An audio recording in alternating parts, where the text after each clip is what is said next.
Hello guys, welcome to my YouTube channel. तो आज हम लोग बात करने वाले हैं क्लास 12 के पॉलिटिकल साइंस का पार्ट नंबर 3। तो इससे पहले हम लोगों ने दो पार्ट में क्लास 12 के पॉलिटिकल का 40 ऑब्जेक्टिव को देख चुके हैं और इसी के अंतर्गत ये हमारा तीसरा सीरीज आ रहा है, जिसमें कि आज हम लोग 30 ऑब्जेक्टिव को आज फिर से देखने वाले हैं। जो नहीं देखे हैं तो आप चैनल पे जाके देख सकते हैं, वहाँ आपको आसानी से हमारी वीडियो मिल जाएगी। और हमारा एक पॉलिटिकल साइंस का आपका जो है मॉडल सीट भी आ गया है 100 नंबर वाला, जो आप लोगों को पता ही है, तो आप उसे भी जाके देख सकते हैं। तो आज हमारा तीसरा लेक्चर है और तीसरा लेक्चर में क्या कहते हैं, क्लास 12 का 40 ऑब्जेक्टिव, बहुत ही इंपॉर्टेंट ऑब्जेक्टिव पर हम लोग चर्चा करेंगे। तो चलिए स्टार्ट करते हैं। हम लोगों का आज का सबसे पहला सवाल है, क्या 1967 तक भारत में किस प्रकार की दलीय व्यवस्था थी? 1967 तक की बात करें तो भारत में किस प्रकार की दलीय व्यवस्था थी? तो बताइए करेक्ट आंसर क्या होगा। पहला ऑप्शन एक दलीय व्यवस्था, दूसरा ऑप्शन दो दलीय व्यवस्था, या तीसरा ऑप्शन बहुदलीय व्यवस्था, या एकल अधिपत्य दल व्यवस्था। तो बताइए इनमें से कौन सा करेक्ट आंसर है। तो जो जो बच्चे डी नंबर पे टिक आउट कर रहे हैं तो उसका बिल्कुल करेक्ट आंसर है, क्योंकि 1967 तक जो है भारत में एक अधिपत्य दल का व्यवस्था था, जो कि कांग्रेस की सरकार थी। आप लोगों को इसके बारे में तो फुल डिटेल से पता ही होगा।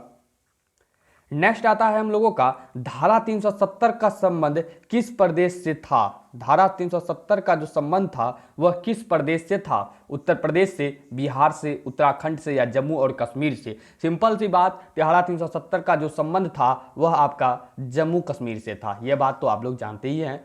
तीसरा सवाल आता है आप लोगों के लिए, 5 सूत्री कार्यक्रम की शुरुआत किसके द्वारा की गई? बहुत ही इंपॉर्टेंट सवाल है। क्या 5 सूत्री कार्यक्रम जो है इसकी शुरुआत किसके द्वारा की गई थी? पंडित नेहरू के द्वारा, या राजीव गांधी, या संजय गांधी, या लाल बहादुर शास्त्री? सवाल को पढ़ेंगे अच्छी प्रकार से। क्या 5 सूत्री कार्यक्रम की शुरुआत किसने किया था? तो करेक्ट आंसर जो होगा आपका पंडित नेहरू जी होगा। कौन होगा? पंडित नेहरू जी। ठीक है।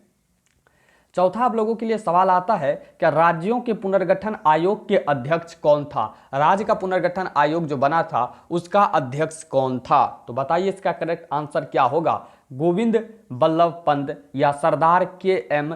पनिक्कर, पंडित हृदय नाम कुंजरू, न्यायमूर्ति फजल अली? तो राज्य के पुनर्गठन आयोग का अध्यक्ष कौन था? तो जो जो बच्चे डी पर आंसर लगा रहे हैं तो उसका बहुत ही करेक्ट आंसर है, क्या आपका जो राज्य का पुनर्गठन आयोग का जो अध्यक्ष था वह न्यायमूर्ति फजल अली ही था। कौन था? न्यायमूर्ति फजल अली।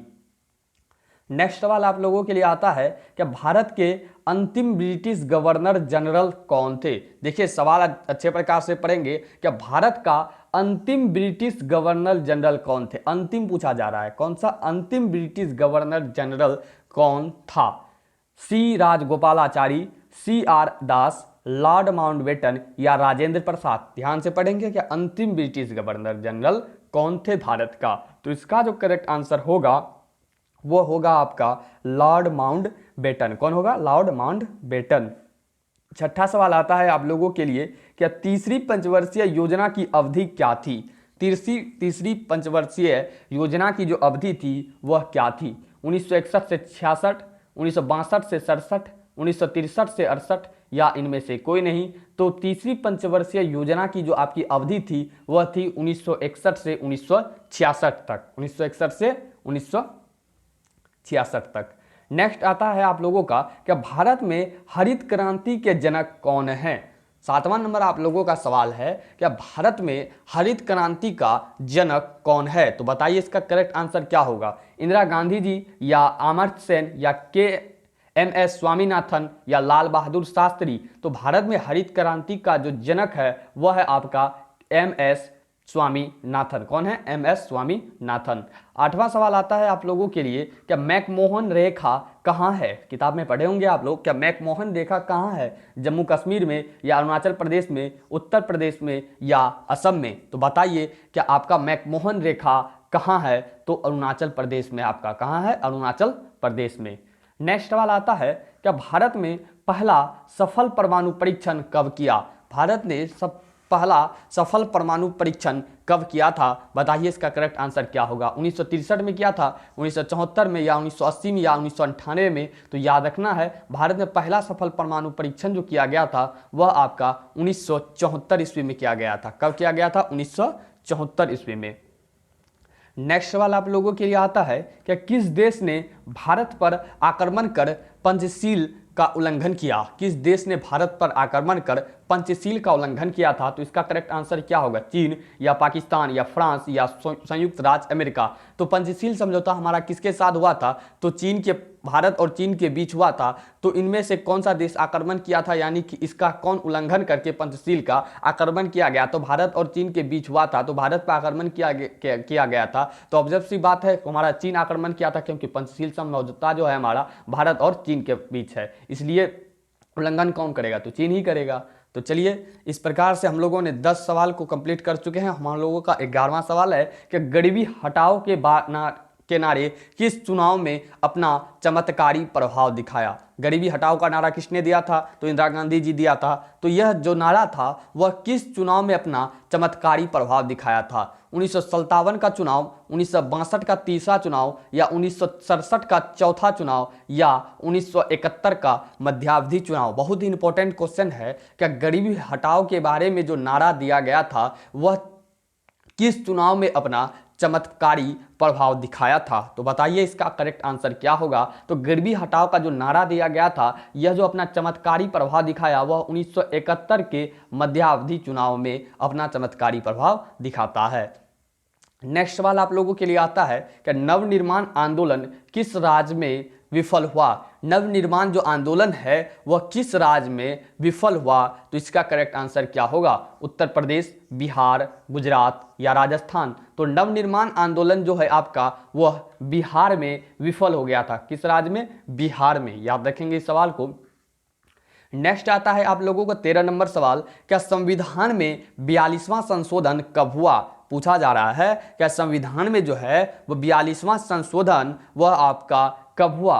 1971 में, 1976 में, या 1977 या 1978 में? तो याद रखेंगे संविधान में जो 42वां संशोधन होता है आपका 1976 में होता है। कितना में होता है? 1976 में। नेक्स्ट सवाल आता है 14 नंबर सवाल आप लोगों के लिए, संपूर्ण क्रांति का नारा किसने दिया? बहुत ही सिंपल सा क्वेश्चन और कई बार आपको हम बता चुके हैं। संपूर्ण क्रांति का नारा आराम से जयप्रकाश नारायण जी को टिक आउट कर देना, ठीक है। अब आता है बहुत ही इंपॉर्टेंट सवाल, क्या शिवसेना एक क्षेत्रीय दल है? तो शिवसेना कहाँ का एक क्षेत्रीय दल है? गुजरात का, महाराष्ट्र का, या बिहार का, या पंजाब का? शिवसेना जो एक क्षेत्रीय दल है या क्षेत्रीय पार्टी है वह किस राज्य का है? तो बताइए इसका करेक्ट आंसर क्या होगा। तो शिवसेना जो आपका एक क्षेत्रीय दल है वह महाराष्ट्र का है। कहाँ का है? महाराष्ट्र का।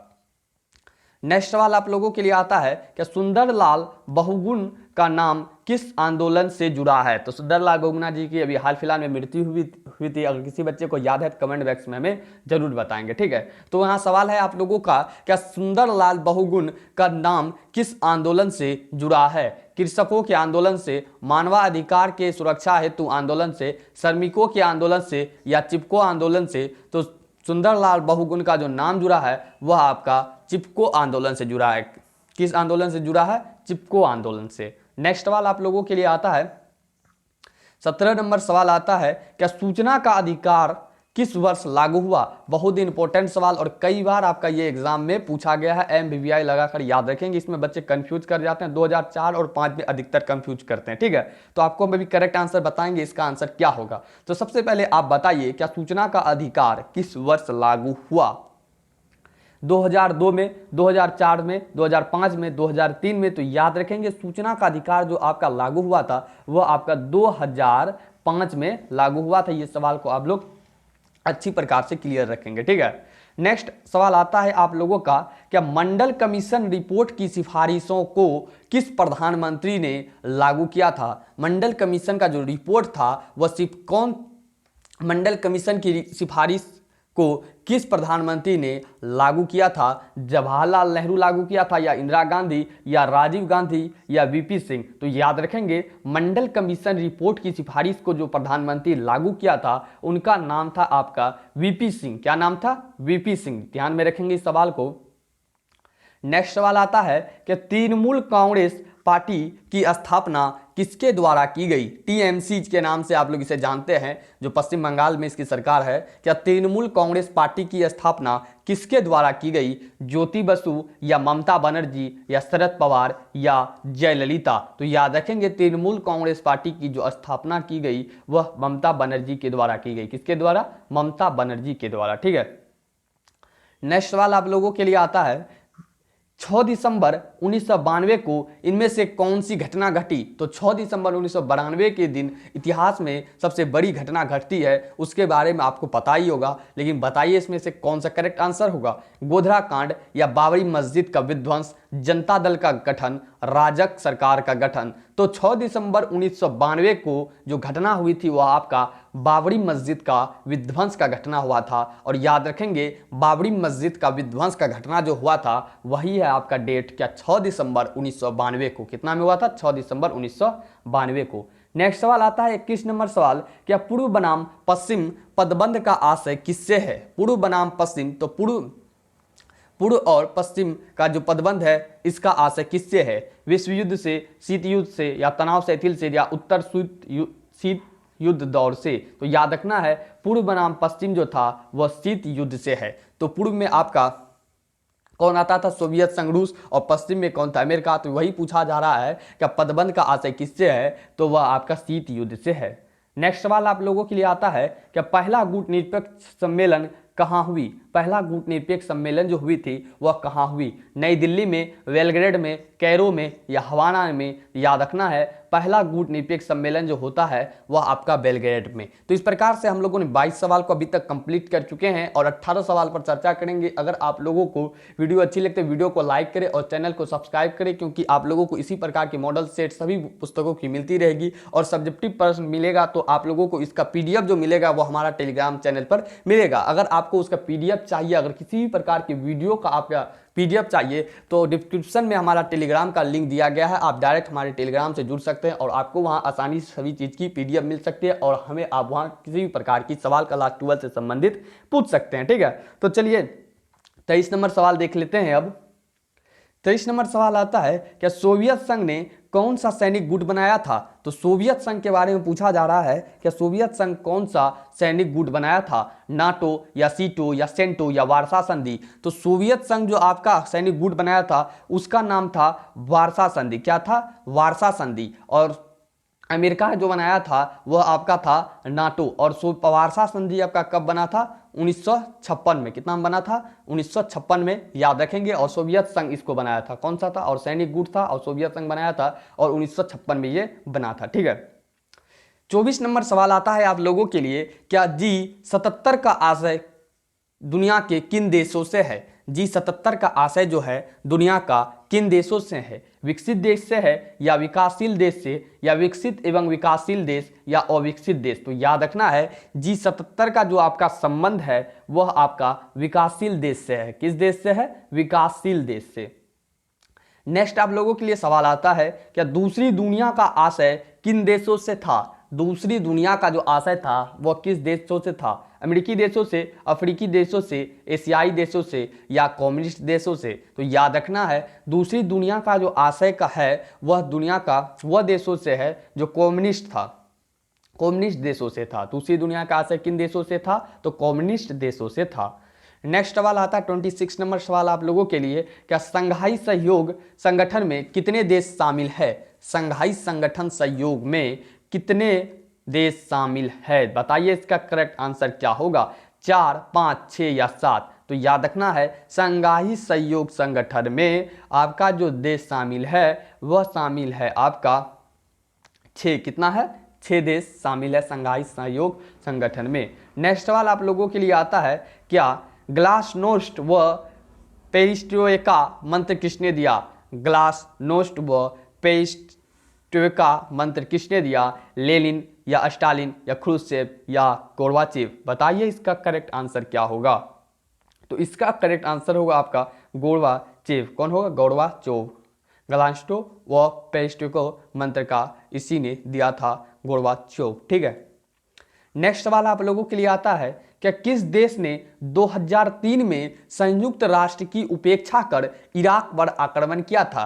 तो किस देश ने 2003 में संयुक्त राष्ट्र का उपेक्षा करके आक्रमण किया गया था? तो इसके लिए आपको ऑप्शन मिलेगा अमेरिका, चीन, फ्रांस या रूसी संघ। तो याद रखना है 2003 में संयुक्त राष्ट्र की उपेक्षा करके इराक पर आक्रमण करने वाला जो देश था वह आपका अमेरिका था। कौन था? अमेरिका। नेक्स्ट आप लोगों के लिए आता है 29 नंबर सवाल, अमेरिका के वर्ल्ड ट्रेड सेंटर पर आतंकी हमला कब हुआ? बहुत ही इंपॉर्टेंट सवाल। क्या अमेरिका पर वर्ल्ड ट्रेड सेंटर का जो आतंकवादी हमला हुआ था वह आपका कब हुआ था? 11 सितंबर 2001, 11 नवंबर 2003, 11 जुलाई 2005, 30 अक्टूबर 2008। तो एक वर्ल्ड ट्रेड सेंटर को जो आतंकवादी हमला था इसे आप 9/11 की घटना के नाम से भी किताब में पढ़ चुके होंगे। और इसका जो हुआ था यह घटना वह कब हुआ था? डेट पूछा जा रहा है। तो इसका जो डेट है आपका 11 सितंबर 2001 ईस्वी को आपका अमेरिका के वर्ल्ड ट्रेड सेंटर पर आतंकवादी हमला हुआ था। नेक्स्ट सवाल आप लोगों के लिए आता है कि भारत के किस प्रधानमंत्री ने अमेरिका के साथ असैनिक कार्य हेतु परमाणु समझौता का प्रबल समर्थन किया? तो बताइए क्या भारत के किस प्रधानमंत्री था जो अमेरिका के साथ असैनिक कार्य हेतु परमाणु समझौते का प्रबल समर्थन किया? तो इसका करेक्ट आंसर क्या होगा? इंदिरा गांधी या राजीव गांधी या अटल बिहारी वाजपेयी या मनमोहन सिंह? तो इसका जो करेक्ट आंसर होगा आपका वह होगा मनमोहन सिंह जी ने अमेरिका के साथ असैनिक कार्य हेतु परमाणु समझौते का प्रबल समर्थन किया था। ठीक है। नेक्स्ट सवाल 31 नंबर सवाल आप लोगों के लिए आता है कि दक्षिण एशिया का कौन सा देश नस्लीय उग्रवाद से पीड़ित है? दक्षिण एशिया का कौन सा देश नस्लीय उग्रवाद से पीड़ित है? नेपाल, भूटान, श्रीलंका या भारत? तो याद रखना है नस्लीय उग्रवाद से जो पीड़ित है आपका वह है श्रीलंका। कौन है? श्रीलंका। 32 नंबर सवाल आप लोगों के लिए आता है, निम्नलिखित में से सार्क का सदस्य नहीं है। निम्नलिखित में सार्क का सदस्य, सवाल को अच्छे प्रकार से पढ़ेंगे, क्या निम्नलिखित में कौन जो है सार्क का सदस्य नहीं है? तो इसका करेक्ट आंसर क्या होगा? भारत, पाकिस्तान, श्रीलंका या इंडोनेशिया? तो याद रखना है सार्क का जो सदस्य नहीं है वह है आपका इंडोनेशिया। कौन है? इंडोनेशिया। नेक्स्ट सवाल आप लोगों के लिए आता है, कहाँ लिट्टे एक आतंकवादी संगठन है? लिट्टे जो एक आतंकवादी संगठन है वह कहाँ है? और यह एक आतंकवादी संगठन है श्रीलंका में या पाकिस्तान या भारत या रूस? तो याद रखना है लिट्टे जो एक आतंकवादी संगठन है वह आपका श्रीलंका में है। कहाँ है? श्रीलंका में। 34 नंबर सवाल आप लोगों के लिए आता है कि वीटो का प्रावधान का फैसला किस सम्मेलन में किया गया? बहुत ही MBBI अर्थात मोस्ट वेरी इंपॉर्टेंट सवाल कि वीटो का प्रावधान फैसला किस सम्मेलन में किया गया है? हमार्टन ऑक्स या याल्टा या सैन फ्रांसिस्को या लंदन? तो वीटो का प्रावधान का फैसला किस सम्मेलन में किया गया था? तो याद रखना है वीटो का प्रावधान का जो फैसला किया गया था वह आपका याल्टा में किया गया था। और वीटो की शक्ति कितने देशों के पास है? तो 5 देशों के पास है और आप में 5 का कमेंट बॉक्स में नाम अवश्य बताएंगे। ठीक है।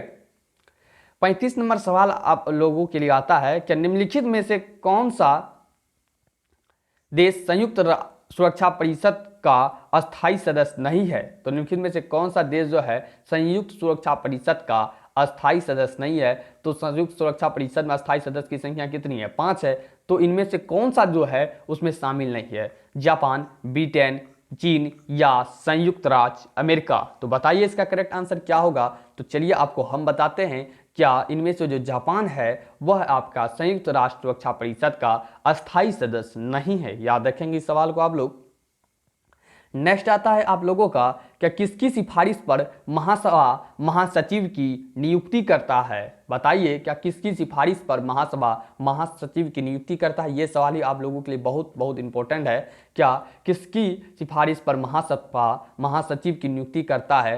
सुरक्षा परिषद, आर्थिक व सामाजिक परिषद या अंतर्राष्ट्रीय न्यायालय या न्यासी परिषद? तो याद रखना है क्या किस महासभा जो महासचिव की नियुक्ति करता है वह आपका सुरक्षा परिषद के सिफारिश पर करता है। किसके सिफारिश पर? सुरक्षा परिषद के सिफारिश पर।